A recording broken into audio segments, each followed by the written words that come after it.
The deportation of Janusz Walus, the man responsible for assassinating anti-apartheid hero Chris Hani in 1993, has reignited fierce debates in South Africa and Poland after spending 3 decades behind bars. Walus was deported to his home country of Poland following a decision by South Africa's Constitutional Court.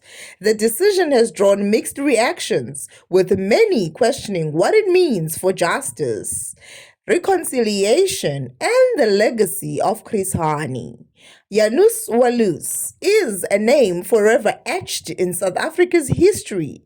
A Polish immigrant, he gained infamy for his role in the 1993 assassination of Chris Hani, a beloved leader of the South African Communist Party and an anti-apartheid icon. At the time, Hani's murder brought the country to the brink of chaos, threatening to derail the transition to democracy. Walus's actions plunged South Africa into political turmoil, with fears of widespread violence and civil unrest. Walus was convicted and sentenced to life imprisonment for the crime.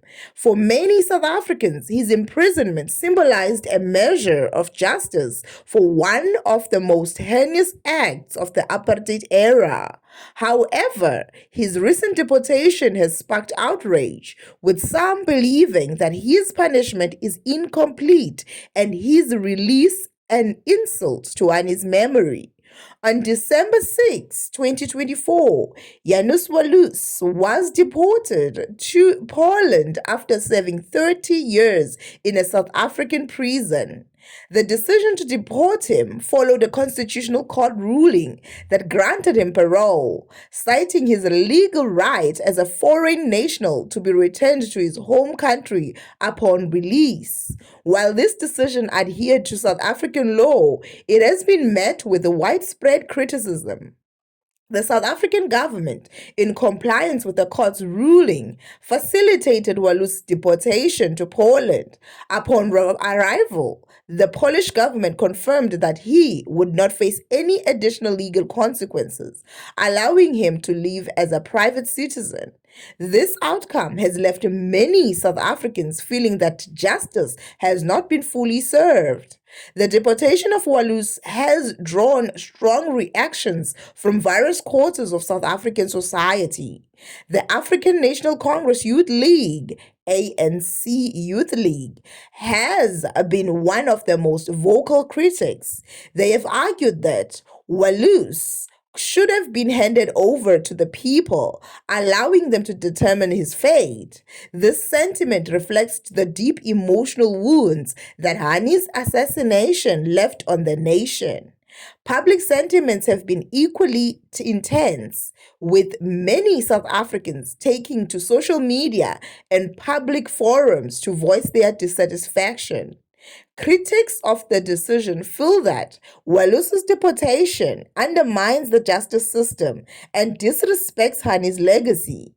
For some, the Constitutional Court's ruling has been seen as overly technical, ignoring the profound historical and emotional significance of the case. In Poland, Walus's return has been met with mixed reactions. Some far-right nationalists groups have lauded him as a hero for his anti-communist actions, a view that has sparked controversy both within Poland and internationally.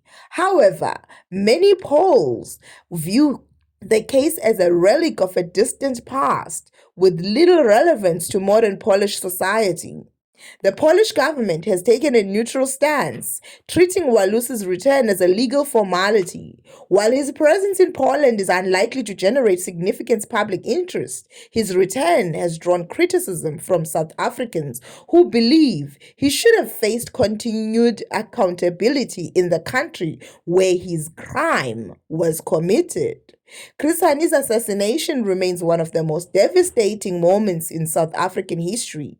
As a charismatic leader and an unifying figure in the anti-apartheid struggle, his death robbed the nation of a leader who could have played a pivotal role in shaping post-apartheid South Africa. Now, back in Poland, Janusz Walus is expected to live out his remaining years as a private citizen. The Polish government has confirmed that he will not face any further legal consequences. For many South Africans, this development feels like an injustice, as they believe his crime warrants continued accountability even after his release from prison. Wallace's deportation may close a legal chapter, but it has left unresolved feelings among those who see his actions as a lasting scar on South Africa's journey to democracy. The deportation of Walusalus has brought an official end to his time in South Africa, but the debates surrounding his case are far from over. For many, his release and deportation symbolize unfinished business in addressing the legacies of apartheid and ensuring justice for its victims. The memory of Chris Hani looms large, a stark reminder of the sacrifices made for South Africa's democracy. What are your thoughts on the controversial decision? Let us know in the comments below, and don't forget to like, share, and subscribe for more in-depth coverage of global and African news stories.